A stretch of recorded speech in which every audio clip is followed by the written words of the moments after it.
Parshas Seitzei has 110 verses and 74 mitzvos, the most mitzvos of any Parsha, and they really follow each other in rapid succession and rapid fire. Some topics covered in our Parsha, they occupy literally an entire book of Talmud.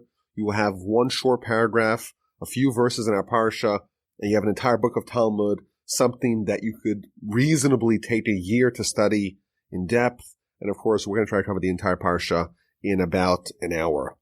The Parsha begins with a very unusual mitzvah, when you will go out to the war against your enemies, and Hashem your God will deliver them into your hands, and you will capture captives, and you'll see amongst the captives a woman who is very beautiful. You will desire her. You may take her for yourself as a wife.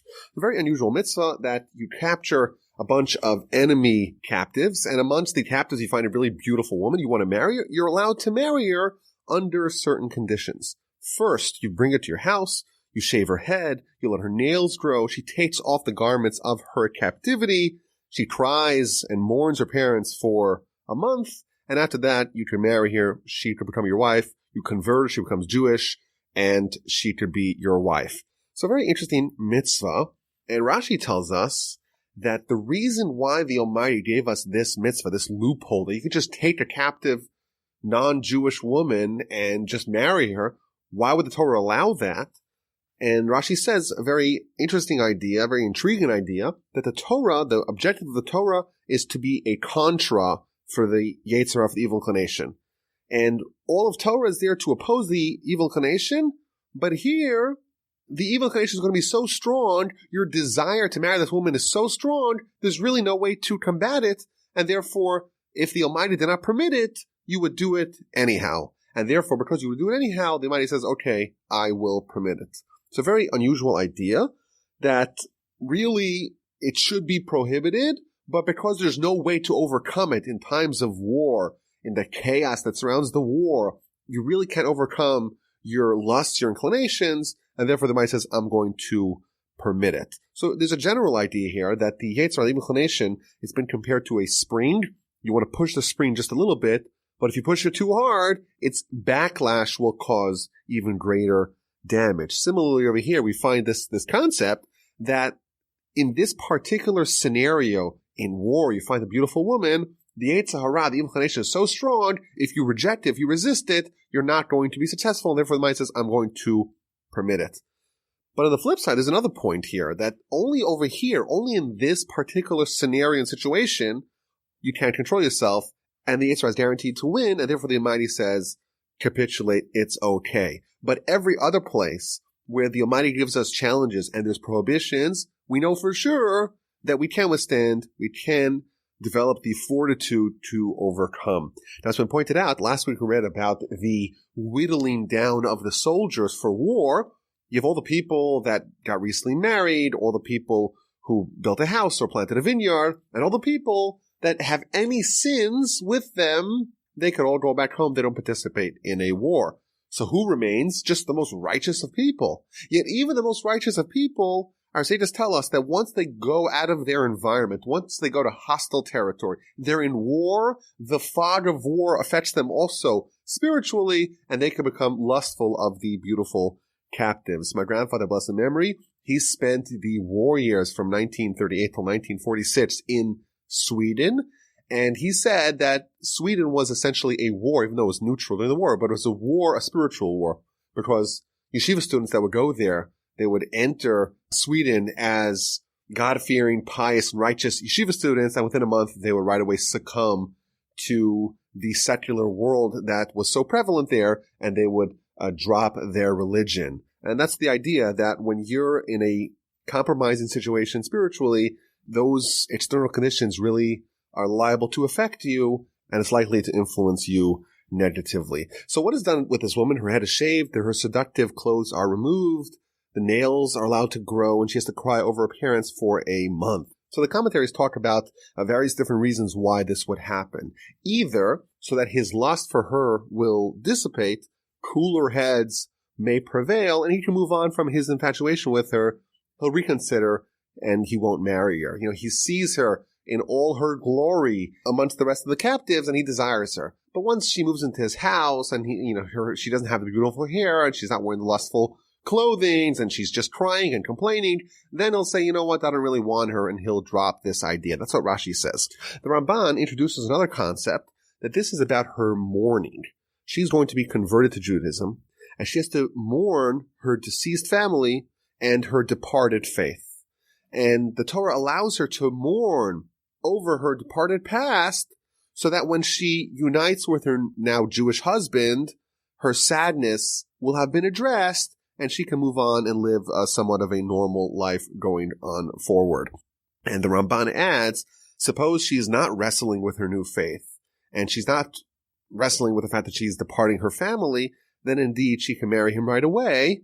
It's only when she is really struggling with this new situation into which she was thrust, only then do you have to go through this month-long process. Now, what happens if he does that, if he marries her? But it shall be that if you do not desire her, then you will send her on her own, but you may not sell her for money. You can enslave her because you afflicted her. Rashi here tells us that if you don't desire her, it's going to happen invariably. Why? Because you will hate her. Even though your initial infatuation was so intense, the lust eventually dissipates, and it cannot be the basis for an enduring relationship. So that's the first mitzvah that is covered in this week's Parsha. The next mitzvah is what happens when a man has two wives, one of them that he loves and one of them that he cannot stand, and both of them give him children. But the one that he can't stand, his hated wife, is the one that has the firstborn son that is rightfully the owner of his birthright. He gets double the inheritance of all the subsequent children. So the Torah tells us that he cannot alter the firstborn right. He can't give it to the son from his beloved wife because it's the firstborn son that gets the double inheritance. The Ramban adds that even if he tried to do it, it would have no halachic validity, meaning that if he tried to alter the way the Torah views the bequeathing of inheritance to the children, it wouldn't work, but nonetheless, he would transgress this prohibition. Now, Rashi explains the juxtaposition. If you marry the captive woman, yes, maybe you're entitled to, but you're warned that you're eventually going to have a situation of a hated wife because the lust that kick-started that relationship is going to go away, and then all you'll be left with is the hated wife. And finally, we read about a man who has a wayward and rebellious son who doesn't listen to his parents, and eventually that child is executed. Now, the parameters of executing a wayward and rebellious son is vast. So, for example, the Talmud tells us that he has to be between the age of 13 and 13 and 3 months, which is a very small, narrow window of time where he could be included in this category. He has to steal money from his parents. He has to buy meat and wine and eat it and drink it in bad company. And the parents have to willfully choose to prosecute him.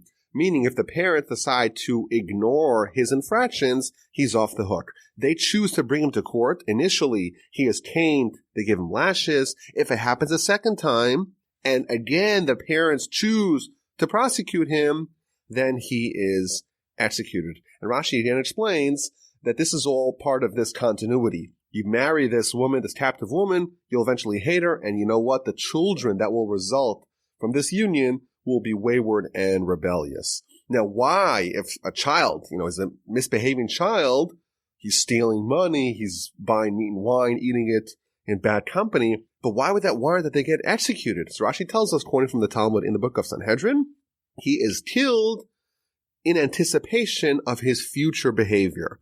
Why? The Torah calculated the continuation of the events. In the end, he's going to exhaust his father's money, and because he developed an addiction for this good wine, for this good meat, he's going to have to seek his fix. He won't be able to steal money from his dad. His dad doesn't have any more money. He's going to go to the crossroads, and he is going to steal from people. Eventually, he's going to commit sins that carry with it the weight of capital punishment, and he's going to die guilty, because eventually he's going to be brought to court and tried and executed, and therefore it's better to kill him now. It's better to execute him when he is still innocent than to execute him when he is guilty.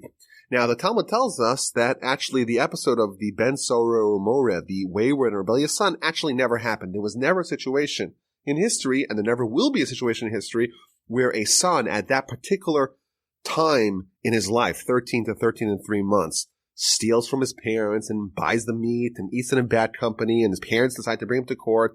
And there are many other conditions that need to be met for this child to actually get executed. It never happened, and it never will happen. However, why is it written in the Torah? If it never happened, never will happen, it's not practical for any reason. What is the point of it being taught to us? Says the Talmud, study it and gain reward, which some understand to mean that if you study it, anytime you study Torah, it's good for you, you gain reward. But many of the commentaries tell us that it's not just the idea of studying it and getting reward for the Torah study, but because this story itself carries with it many valuable lessons, and therefore if you study it, you'll gain the reward of the lessons. And of course, there's many different lessons that we could maybe deduce from this mitzvah. Maybe one we could say is that parents have to recognize that their children are here for a mission. And the idea that the Talmud says it's better for a child to die young but righteous than to die old as a sinner, it's something that most parents actually won't feel very comfortable with that. You know, if a prophet comes and says, oh, your son, when they're 50, they're going to be a terrible person, let me just kill him right now. No parent would sign off on that. And I'm not saying that we should, but there's an idea, a perspective that you have to realize as a parent that your job is to guide the child in the proper way and to think about the future behavior, not just today, you know, how they're behaving today, but to try to extrapolate over the course of their life to try to see the big picture and try to present the child, put them on the path for success, not just in the short term, but in the long term. Now, the Ibn Ezra, he says, you know, this kid, he's lustful, he's desirous, he can't contain himself, he's drinking to excess, he is getting drunk, and yes, while that may seem innocuous, it really is akin to heresy. Why? Because a heretic is someone who does not value this world, our opportunity to exist, to live in this world, as anything but the pursuit of physical hedonistic pleasure. And similarly, this child, he sees no value in this world aside from fulfilling his lust and his desires, and therefore he is someone that does not deserve the great gift of life. The lesson of this story, even though it's not necessarily applicable in a literal sense, you never actually have a case of a 13-year-old kid who does all these things and gets executed, but the lesson for us is that we have to realize that our purpose in this world is not just to fulfill our carnal, our physical, our material indulgences, but to think about our soul and what we're living for long term. Verse 22, if a man committed a sin whose judgment is death, he should be put to death, and he is hung on the gallows. So, like we spoke about in the past, there are 4 different methods of execution in a Jewish court of law, and one of them, the most severe method of execution given to the worst sinners, which is stoning, there's a mitzvah here to hang the bodies on the gallows after they are executed. Now, the Talmud tells us that this is not for all the people that are punished with the worst method of execution. It's only the blasphemer and the idolater that get hung. Now, the Talmud tells us that they're hung right before sunset. Why? Because the verse continues, his body shall not remain for the night on the gallows, rather you should surely bury him on that day. The verse tells us that we have to bury him the same day that we execute him. So we execute him, we hang him, and right away we bury them, and therefore they only execute him right before sunset, so that way they can quickly hang him and quickly take him down and bury him before sunset. Now, the Talmud also derives from here that there is a prohibition to delay burial, not just in the case of a convicted felon, but in any case, unless it's for the benefit of the deceased. So, for example, it's quite common today, you have relatives that live out of town to come for the funeral. A proper burial plot needs to be secured. It's common for people to have their bodies flown to Israel to be interred there. If you're delaying the burial for the benefit of the deceased, that's one thing. Otherwise, we have to make sure that we have to bury them as quickly as possible. In fact, the Talmud describes how the soul is floating above the body, and it doesn't begin the process of transitioning to heaven until the body is buried. Now, the verse gives us a rationale, a reason why the person has to be buried right away. For a hanging person is a curse to God, and you shall not contaminate your land which Hashem your God gives you as an inheritance. Rashi tells us a very powerful idea. When you have a human, a Jew, is being hanged, is being exhibited in front of all, it's an embarrassment to God. Because man is created in the image of God. And the Jewish people were God's children. And it's similar to two twin brothers that look identical. One of them became king. One of them took a different career path, became a criminal. What happens? You catch the criminal and you hang him. And people who walk by, they're like, oh my goodness, the king is hanging. Of course, that's a terrible embarrassment to the king, even though it's not him. It's his identical doppelganger. Similarly, over here, Jewish people, a human created in the image of God. When the human's disgrace, when the Jews' disgrace is being presented, it's also a disgrace to God. And therefore, we have to make sure that even though we have to fulfill this mitzvah, hang him, you hang them for a second, and you right away take them down and bury them with dignity. Now, there is a Kabbalistic idea, a central Kabbalistic motif about the parallels between man and even man's body and God. And, the two hands, the right hand and the left hand, they have all kinds of symbolism. The 10 fingers correspond to the 10 sefirot, the 10 emanations. 32 teeth correspond to 32 paths of wisdom, etc. The hairs on the head, the hairs on the beard. That's, of course, the Kabbalistic idea. But the simple idea, or the powerful idea for us, is that we have to realize we're compared, at least in this midrash quoted by Rashi, we're compared to being God's twin, and therefore what we do, how we behave, is of course indicative of God, it's reflection of God, and we have to make sure that we behave in the proper way. Chapter 22 begins with the mitzvah of returning a lost object to its rightful owner. You shall not see the ox of your brother, or a sheep, or goat cast off, and hide yourself from them. You should surely return them to your brother. Don't shield your eyes, don't ignore it. Instead, return the lost object to your brother. What if you don't know who's the owner? If your brother is not near, and you do not know him, then what do? You gather inside your house. It shall remain with you until your brother inquires after it, and then you return it to him. If you don't know who the owner is, you harbor it, you host it, and then when you find the rightful owner and they're able to prove that they truly are the rightful owner, then you give it to him. There's an amazing story in the Talmud about one of the sages, Rabbi Chanina ben Dosa. Him and his wife, they found a bunch of chickens by their door, and they fulfilled this mitzvah of trying to find the owner, but they didn't know who the owner was. So they just brought it into their house. And of course, the next day, the chickens produced eggs. And Rabbi Chanina ben Dosa told his wife, don't eat these eggs.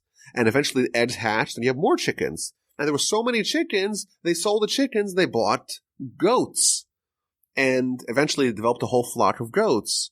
And sometime later, a man, the actual owner who lost the chickens, he arrived at that particular location. He's like, well, some time ago, I left my chickens here.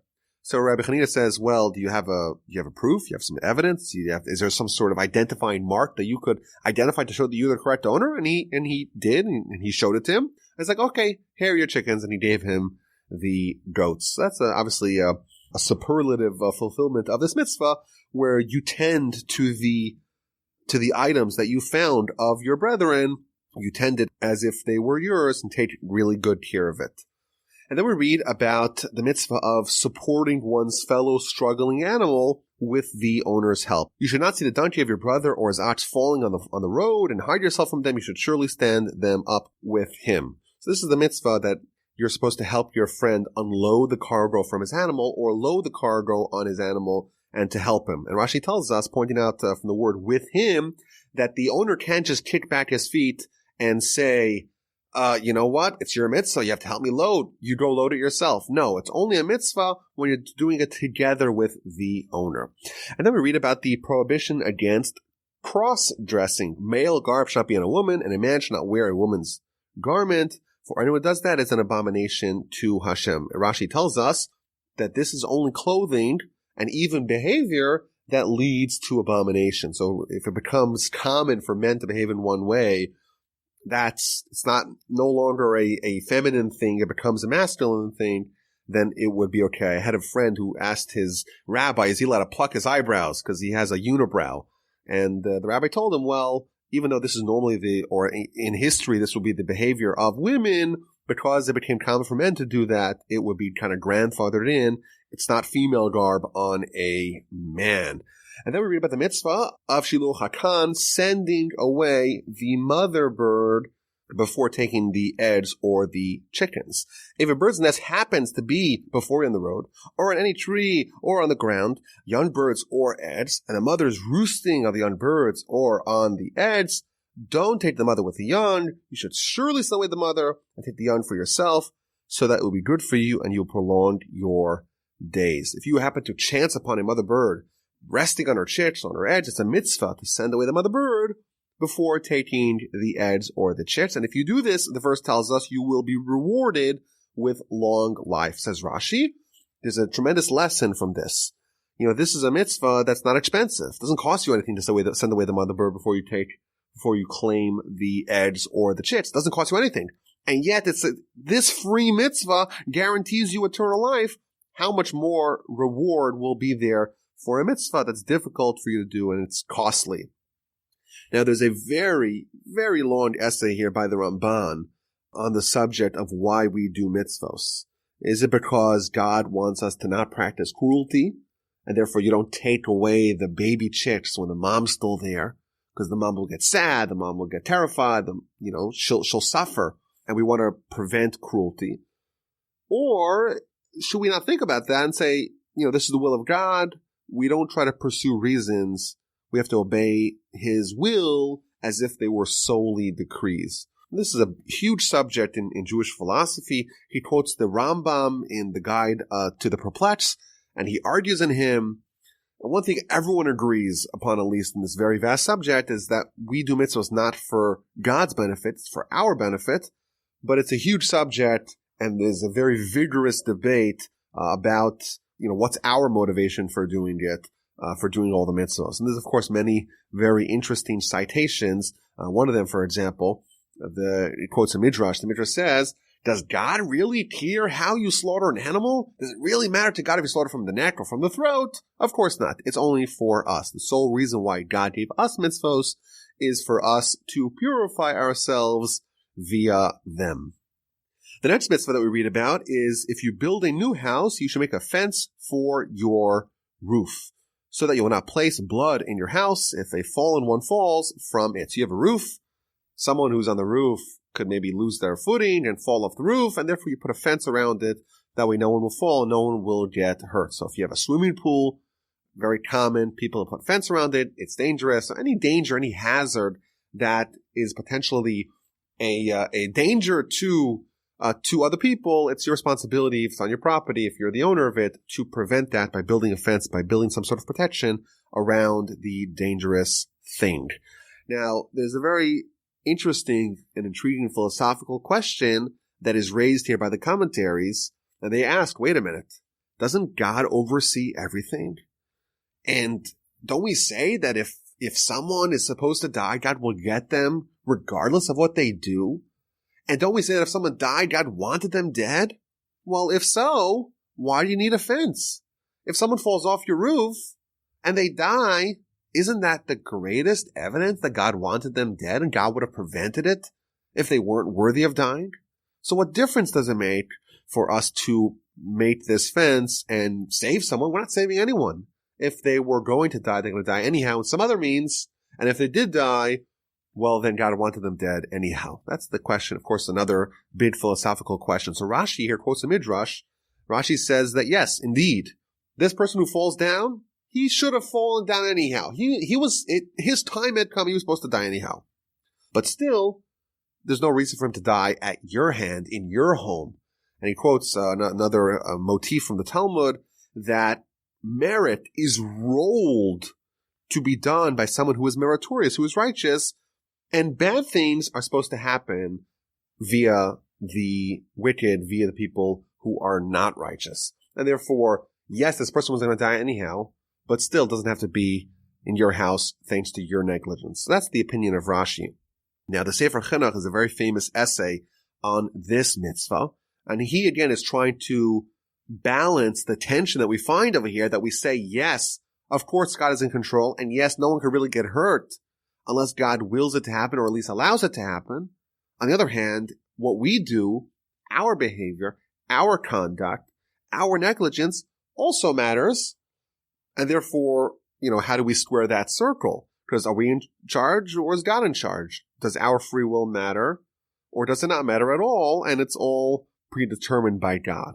And his opinion, again, this is a big subject and I don't want to take definitive stances, but the way I read his opinion is that, yes, God is in charge, but the way God decides what happens is, generally speaking, via the structure of the rules of nature, of the rules of physics that the Almighty created. And physics mandates that if someone falls off a roof and hits themselves, they may die.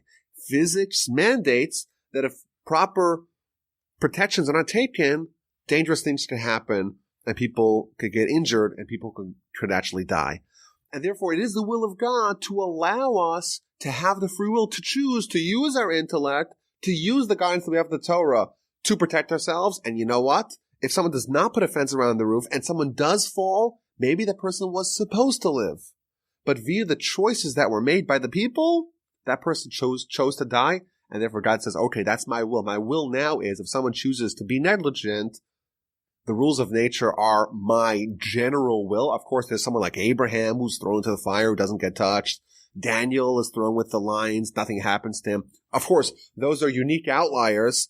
Those people are not subject to nature. But generally speaking, people are subject to nature. And that is the will of God, that their free will can determine whether they will live or whether they will die. Of course, a very big subject, but it's interesting discussion here about this mitzvah, about putting a fence around your roof. And then we read about 3 different kinds of mixing. Number 1, not to intermingle plants. Don't throw seeds of wheat and barley and vines in one throw. You have to put the wheat in one place and the barley in a different place and separate the two. Then number 2 is not to harness or to plow with different species of animals. You don't put a donkey and an ox under one yoke. And number 3 is not to wear a garment woven of wool and linen, that is shatnez. However, verse 12 we read that tzitzis can be made of interwoven wool and linen, because there's a juxtaposition here that you cannot have the combined fibers of wool and linen, but you should make the tzitzis, the fringes in the corners of your garments. And the Talmud tells us that tzitzis is the one exception, because tzitzis is a mitzvah. The positive mitzvah of tzitzis overrides the negative mitzvah of not to wear shatnez, not to wear a garment woven of wool and linen, and therefore if you happen to have tzitzis that are made of shatnez, it would be okay. The next mitzvah we read about is a husband who accuses his wife of infidelity between the betrothal and the wedding. He says he betrothed a virgin, and then on the wedding night he found out that she was not a virgin, and he's accusing her that she committed adultery, so to speak, between betrothal and the wedding. Now, when we say betrothal, it's not like what we have today, the concept of an engagement, where people commit to marry each other. This is my fiance, we're going to get married at some point later on.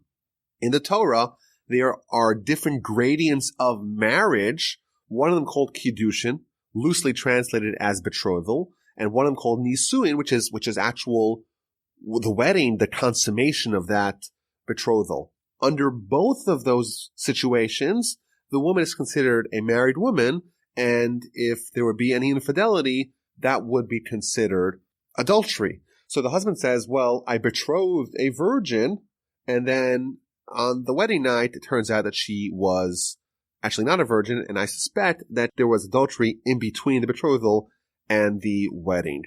And the verse tells us that if he is proven to have fabricated the story, he is lashed, he is fined, and he also loses his rights to demand a divorce. Thenceforth, she holds all the cards. She wants to divorce. He can be compelled to divorce. And if she does not want a divorce, he cannot divorce her. Now, if there are witnesses that she indeed committed adultery after the halachic marriage happened, i.e. after the betrothal, then that is a capital offense, and she is executed for adultery together with the offending man, the adulterer. He's also guilty of a capital offense, and he too is executed. Now, what if there is a married woman who gets raped? In that case, of course, the man committed adultery. He gets executed, but she obviously is not guilty. She is as guilty as the victim of a homicide the verse says. Verse 26, but you should do nothing to the girl, for the girl has not committed a capital sin, for like a man who rises up against his fellow and kills him, so is this thing. So the verse compares the victim of rape to the victim of a homicide. You can't blame the victim, obviously.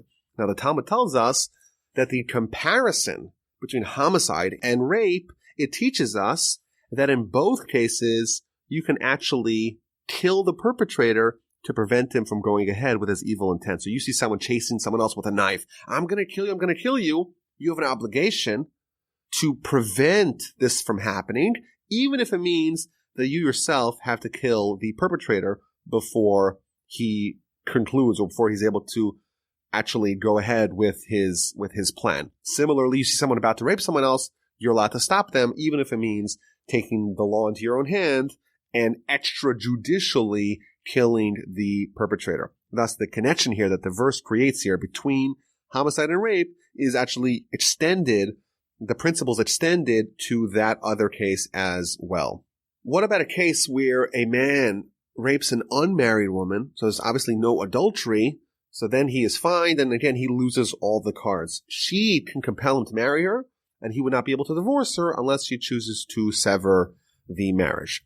Okay, so chapter 23 begins with the concept of halachic marriage, that it doesn't get activated by certain relationships. A man shall not marry the wife of his father, so it's either his mom or his stepmom, and he should not uncover the robe of his father. And Rashi tells us what that means is that this union, a man with his mother, with his stepmother, that's a union that is so prohibited that even if you try to do it, the marriage itself will not activate, versus other cases where even though the union is prohibited because of a sin, but still the marriage is activated. Now Rashi adds that unions that produce bastards, i.e. a mamzer, someone's not married into the Jewish people, and this we'll see a little bit later, that is only the product of a union where there was no feasibility of halachic marriage. And verse 2, we read about a eunuch, someone who has crushed testicles or a severed organ. They cannot marry amongst the Jewish people. Rabbeinu Bachai, he explains that the primary component of marriage is to bear children, and here this will be a marriage for naught. He can't bear children. He is infertile, and therefore he would not be allowed to get married. What about a bastard? Again, that's someone who was born from a union that's not valid, or the child of such a bastard. They may not marry a regular Israelite, but they may marry a fellow bastard. And then we continue with the other people that are not allowed to marry amongst the Jewish people. A male Ammonite or a male Moabite convert may not marry an Israelite woman, even though these people converted and they became Jewish. But still, they're not allowed to intermarry amongst the Jewish people. They'll have to intermarry amongst themselves. You have to have this concurrent other community. Now, the Talmud tells us this is only for a male Ammonite and Moabite convert. However, a female Ammonite and Moabite convert may marry an Israelite, a Jewish man. Of course, the most famous example of that is Ruth, the forebearer, the matriarch of the Davidic line, King David, and of course, Messiah, and one of the most important families of the Jewish people. She was a Moabite convert. Because she was a female, she was allowed to marry amongst the Jewish people. Why are these people, the Ammonites and the Moabites, why are they disincluded from entering the congregation of God? Verse 5, because of the fact that they did not greet you with bread and water on the road when you were leaving Egypt, and because he hired against you Bilam, the son of Beor of Pithor, Ramnaraim, to curse you.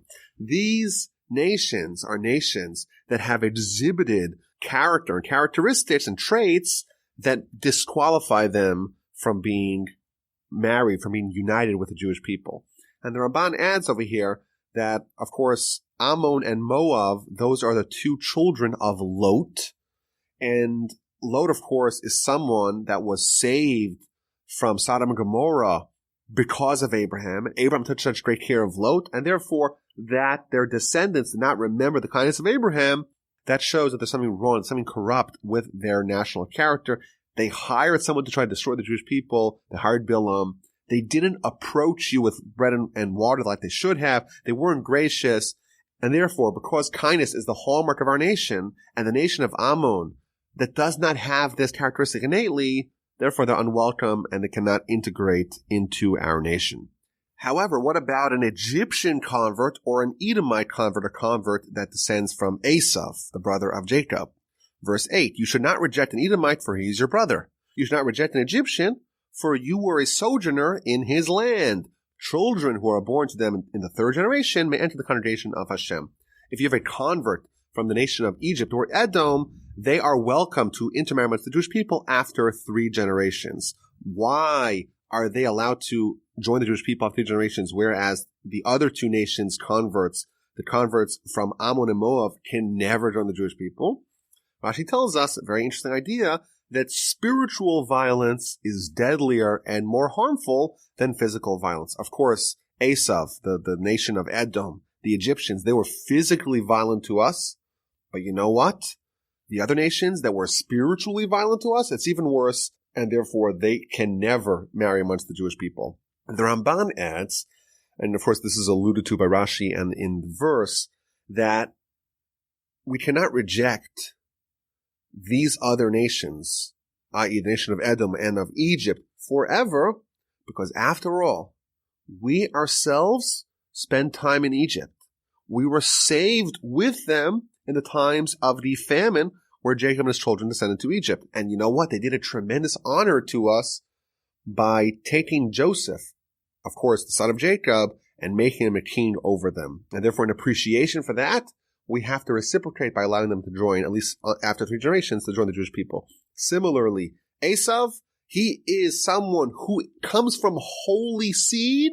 He comes from Abraham and Isaac, and therefore there's something special about him, and therefore they can't be rejected forever. In verse 10 we read, when a camp goes out against your enemies, you should guard against anything evil. What does it mean you should guard against anything evil when you're going out to war? Rashi tells us that dangerous times demand extra vigilance. You're going out to war, it's dangerous, ostensibly it's physical danger, and therefore you have to be extra vigilant to guard against anything evil. The Ramban adds that this is not necessarily talking about physical danger, it's talking about spiritual danger. War is a grave spiritual danger. In war times, sin is prevalent. People commit all kinds of atrocities and abominations. They steal, they pillage, they even commit promiscuity without any shame. All manners of decadence happen during warfare. And even someone who naturally is very good, is very tender in their heart, in their nature, will be girded with cruelty and with anger when they go out to war. And therefore the Torah has to give us an extra warning to behave properly and to not accede to the behavior that you see around yourself, to guard against all spiritual evil when you go to war. The Ramban adds another point. We, of course, want God on our side all the times, but certainly during warfare. And we better take care to avoid things that will cause him to depart from our camp. Now, the next verse talks about someone who has a seminal emission. If there will be among you a man who is not clean because of a nocturnal occurrence, he shall go outside the camp. He should not enter in the midst of the camp. It's not clear which camp they're talking about. The Ramban, he continues with the previous verse. It's talking about the same military camp. And it's a continuation of the preceding verse. During warfare, you got to make sure that the people who are impure due to a seminal mission, they're not part of the camp. They don't corrupt the people around them. Rashi says that this is talking about the regular camp of the Jewish people. Someone who has this impurity cannot go into the tabernacle sector, cannot go where the Levites are hanging around the temple and the tabernacle area. What is the connection to the preceding verse? So there's a very famous teaching in the Talmud, in the book of Avodah Zarah, page 20b. It quotes this verse, you should guard yourself from any bad thing. Don't think by day something that will make you come to impurity by night. And this is the idea of making sure that we don't allow lust to penetrate into our heart, even though it may not immediately manifest itself, but thinking lustful thoughts by day may lead you to actually coming to impurity by night. And importantly, upon this Talmudic teaching, the entire book of Mesilas Yesharim, of Path of the Just, is based upon. The Talmud additionally tells us that the verse doesn't say that someone becomes defiled. Rather, it calculates that it adds 16 letters to say that the person is not pure. And there's a lesson for us to try to refrain from any sort of negative words. And then we read about the dignity that we have to have during warfare, even though it's chaos. There's warfare. We have to make sure not to behave in a way that is improper. to have the proper covering of excrement, you'd go out to dig a hole to go to the bathroom, and you'd cover it neatly. You're not a dog, you're not an animal, even though it's warfare. And then we read about the prohibition against returning an escaped slave to his master. If there is an escaped slave, either a slave that escapes from their non-Jewish owner comes to us, well, then it's improper for us to send him back to his idolatrous master. Or even if it's a slave that's owned by a Jew, but a Jew outside of the land, it's prohibited for us, once he comes into the land of Israel, it's prohibited for us to send him back outside the land of Israel. And the idea is, Ramban tells us, because when someone is upgrading their holiness, either because they're leaving the idolater and coming to us, they're leaving outside of Israel, coming to Israel, it's improper, even if they're a non-Jewish slave, it's improper for us to place them back in a situation where they will be less holy. Verse 18 tells us that we cannot allow male and female prostitutes to exist. If there's a brothel, the court is tasked with the responsibility of getting it closed. You cannot bring the animal used to exchange for prostitution or for a dog as a sacrifice. So if there's a woman who, in exchange for her services, she received an animal, that animal cannot be used in the temple as a sacrifice. Or if you have someone who trades a dog for the sheep, that sheep cannot be used for a sacrifice. And there's various reasons offered as to why this would be such. For example, we're told that either it's a disgrace, it's sacrilegious to the things that are holy to offer something that has such a questionable origin as a sacrifice. The Ramban, he says a very deep insight. He says, if a person is allowed to use what they earned from a sin, to use that for a mitzvah, it may actually encourage them to further sin. They'll say, you know what, I could behave in this way, and then I'll make up for it by bringing what I earned from it as a sacrifice in the temple. And he adds that dogs were used for hunting, for terrorizing people, even for idolatry. And therefore, people would take their dog that they used to terrorize people and upgrade it and say, oh, well, my sin wasn't that bad after all. I turned the dog into a sacrifice via this sheep that I converted the dog for. Or, of course, the prostitute, she cannot use the sinful money that she earned to bring a sacrifice. That, says the Ramban, will cause them to do more sin. And then we read about the prohibition against loaning our fellow Jews with interest. This is not only a prohibition on the lender, it's a prohibition on the borrower as well. However, the verse says, you may cause a Gentile to take interest, but you may not cause your brother to take interest. So here we're told that there's a difference between Jews and non-Jews. Jews were not allowed to lend with interest, but non-Jews, we can. And the Ramban explains that lending with interest really makes sense. Both parties agreed to it. It's an arm's length transaction. And of course, why would I loan money, have my money tied up, swallow the risk without any benefit? It only makes sense to loan money if you're going to get something back, you're going to make some interest. That's true. But for your brother, your Jewish brethren, then you're supposed to love him as yourself, and you're not supposed to lend him with interest, even though everyone else, it makes total sense to do it. And it doesn't make even any sense to loan money without interest. But of course, for your brother, you do things that are crazy. And then we read about the prohibition against delaying charitable pledges. And if you don't pledge, it's not a sin. But make sure that you do keep your word. And the Ramban tells us that some fools, they get excited and they pledge to give a tremendous amount of money to charity, and they feel great that they had this moment of inspiration, even if it's something they didn't deliver. But you know what? They pledged to do it, and that's better than not doing it at all. And of course, the answer is no. It's better for someone to not pledge, to not commit anything, than to commit and to not keep their word. The next mitzvah is that during harvest season, a laborer may eat from what they are collecting, but they cannot take a doggy bag home. Okay, chapter 24 begins with a marriage that goes awry. If a man marries a woman and lives with her, and it will be that she will not find favor in his eyes, for he found in her a matter of immorality, and he wrote for her a bill of divorce, a divorce document presented to her in her hand, and she is sent away from his home. So this is the idea of marriage. Marriage goes awry, and there may be some infidelity. Rashi tells us that infidelity is a very good reason, very good grounds for divorce. And he sends her with her divorce document. She goes on her merry way. She leaves his house, and she goes to marry another man. And you know what? The latter man is also not happy with her, and he too gives her a bill of divorce, and now she wants to go back to her original husband.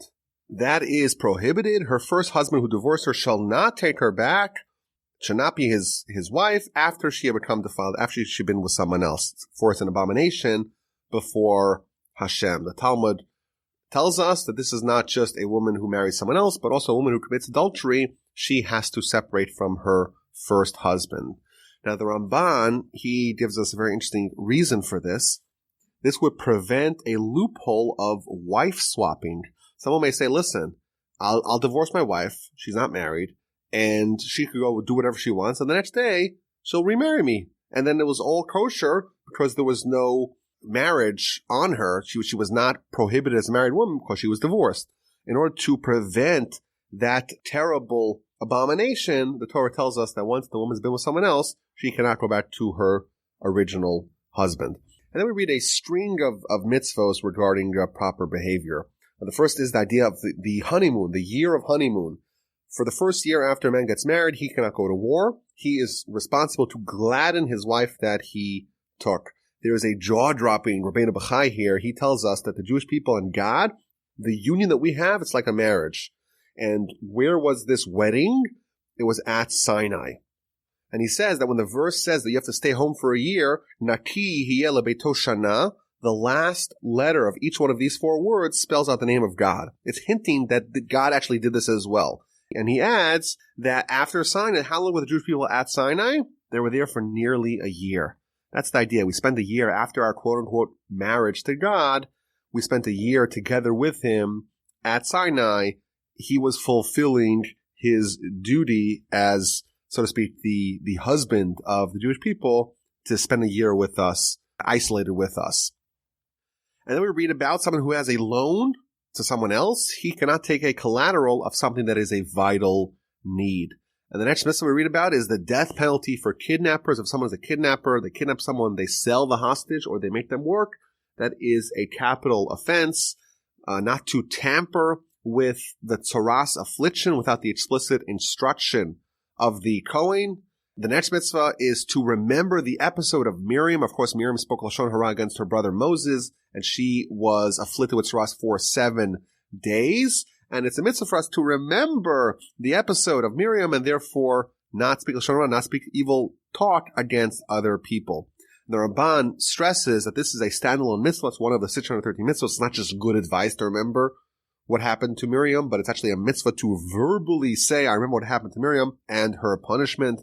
And of course, Miriam is the greatest lesson and the greatest encouragement to not speak Lashon Hara. After all, it was about her brother. It was spoken to a very small group of people. She really loved him. And still, nonetheless, none of that saved her. And in fact, later on in the Parsha, we'll have another mitzvah of remembrance of something that we're supposed to remember. So again, quickly running through the rest of the mitzvos here. Don't intrude on your debtor's home to collect the collateral. You have to wait outside. If the debtor is someone who's poor, you cannot keep his collateral overnight. So if you take away his pajamas as collateral that he'll pay back his loan, you have to return to him each night. Don't abuse your employees. Don't delay payment for the services of a day laborer. Relatives are not valid witnesses to give testimony against their relatives. Don't corrupt the judgment of the poor. Don't take the garment of a widow as collateral. And then there's a whole bunch of mitzvos related to harvesting and what you're supposed to leave for the poor.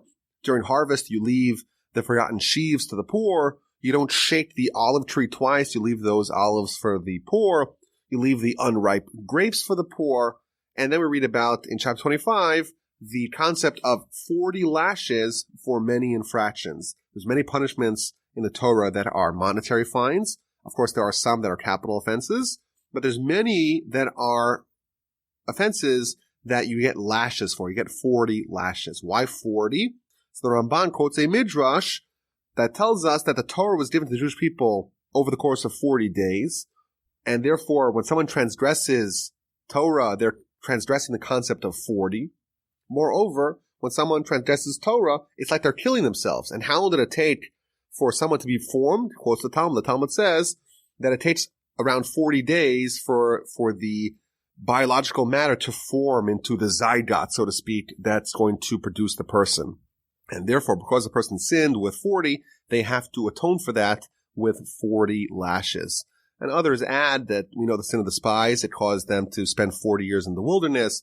Adam's original sin, there was 10 punishments for Adam, 10 for Eve, 10 for the serpent, and 10 for the land, for a total of 40. Now, there's a prohibition against hitting people more than 40.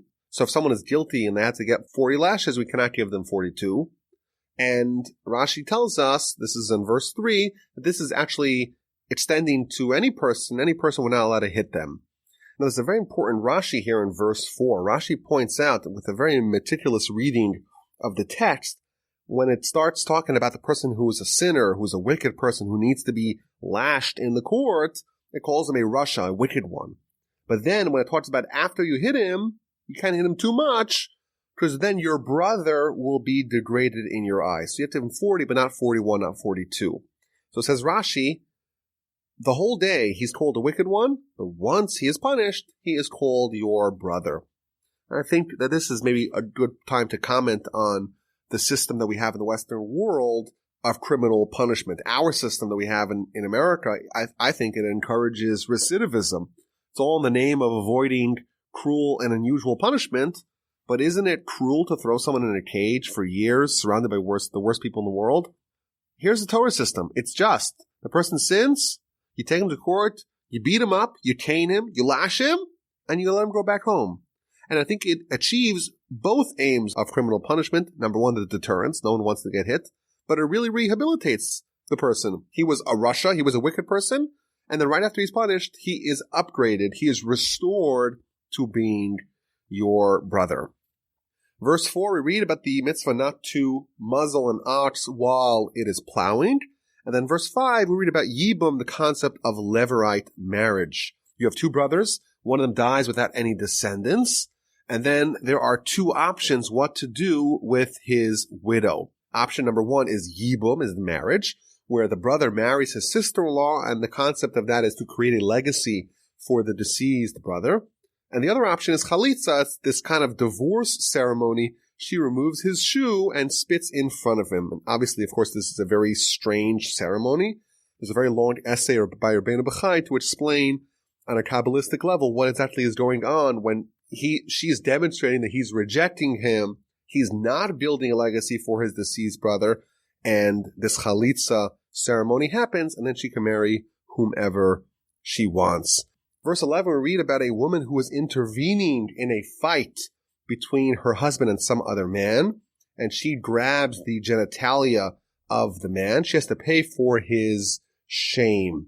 Now, the Talmud uses this verse to show that one must opt to save the victim from the attack in a way that does not kill the perpetrator if possible. Like we mentioned earlier, if you see someone trying to go kill someone or rape someone, you have to stop the attack in order to save the victim. Well, what if you have two ways to stop it? You could shoot them and kill them, or you could aim for their knees, and that alone will stop the attack. And it's mandatory for us to do whatever it is, the minimum that we need, and not to kill them unnecessarily. And then we read about having fair and honest measurements. Verse 13, you should not have in your pouch a weight, a large one and a small one. If I'm selling bananas, I'm selling things, and there's a weight that's the 1 pound weight, and I put it on the scale, and I give someone a pound of fruits or vegetables, and they pay for the pound that they bought. But I can have two different kinds of weights. I could shave off a little bit of the weight and actually give them a little bit less than a full pound than what they paid for, and that would be prohibited. You should not have in your house a measure, a large one and a small one. A perfect and honest weight shall you have, and a perfect and honest measure shall you have, so that your days shall be lengthened on the land that Hashem your God gives you. For an abomination of Hashem your God are all who do this, all who act corruptly. The Parsha ends with the mitzvah of remembering the treachery of Amalek. Remember what Amalek did to you on the way when you were leaving Egypt, that he happened upon you on the way, and he struck those who were hindmost. Rashi tells us that Amalek attacked the people who were sinners and thus were expelled, who were spit out of the protective cloud. All the weaklings at your rear, when you were faint and you were exhausted, and he did not fear God, it shall be that when Hashem your God gives you rest from your enemies all around, in the land that Hashem your God gives you as an inheritance to possess, you shall wipe out the memory of Amalek from under the heaven. You shall not forget. So this is the second time in the Parsha that we read about the mitzvah to remember something. Remember the treachery of Amalek. What is the connection between remembering what Amalek did to the previous section of measurements that are dishonest? Rashi tells us that dishonesty in measures leads to the provocation of the enemy. If we are dishonest in the weights, in the measurements, we're going to inspire someone like Amalek to come attack us. Now, what's the connection? What is the possible connection between being dishonest with the weights and the measures and having someone like Amalek come and attack us? So I think maybe the connection is that someone who tampers with the weights, they're demonstrating a lack of faith in God. They think that you could alter how much God wants you to have. You could override the will of God by manipulating the measures. God says you're supposed to get a certain amount of income this year, but I'm going to cheat, I'm going to steal, I'm going to be dishonest, and I'll make more than what God has intended for me. And of course, that demonstrates a lack of faith. When someone embraces a lack of faith, the enemy that personifies this form of heresy is awakened. The essence of Amalek is the concept of lack of faith. So for example, Rashi says, what does it mean that Amalek happened upon you? He gives us three different explanations as to what that means. The word asher karcha, the word karcha, what does it mean? The first opinion, Rashi says, it's rooted in the word mikre, which means a doubt, uncertainty, opacity, happenstance, coincident. That's the essence of Amalek. The idea of, is it really true? Does God really exist? Is the Torah true? Does your prayer matter? Is he even listening? All those questions, all that uncertainty, all that opacity, that's the essence of Amalek. And that, again, would fit in very nicely with the idea of the lack of faith exhibited by someone who is dishonest with their weights. A second opinion is that the word karcha is rooted in the word kari, which means impurity. And the third interpretation of Rashi is that the word karcha is etymologically similar to the word kor, which means cold. That they cooled off after the Jewish people left Egypt. Why? Jewish people left Egypt. The whole world heard about this miraculous exodus, and no one wanted to start up with them. And then you have Amalek that says, okay, I'm ready to start up with the Jewish people. And Rashi gives us an example of someone who had a piping hot bath. And it was so hot, no one was willing to enter it. But one person came and jumped right into it. And even though he was scolded, he still cooled off the bath so that other people could come and join in. Now, there's an obvious question over here in this last idea in Rashi. What were the results of the encounter of the Jewish people with Amalek after the Exodus? The results were a total Jewish victory. Moses, of course, was at the top of the mountain, hands in the air, Aaron on one side, Hur on the other side, and the Jewish people, led by Joshua, decimated Amalek. So why would it encourage imitators? Rashi's whole point is that no one wanted to mess with the Jewish people. Comes along Amalek, and they say, we'll start up. And everyone's like, oh, if they're willing to do it, then we'll do it as well. But don't they look at the results? And maybe the answer is that when the Jewish people left Egypt, the plan was to go right into the land of Israel, to usher in the Messiah. Moses was supposed to be the Messiah.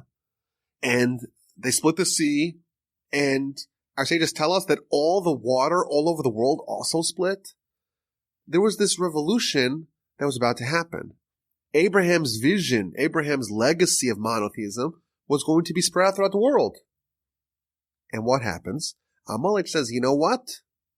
We know what's going to happen. We know exactly the results of our war with the Jewish people. And you know what? We're going to do it nonetheless.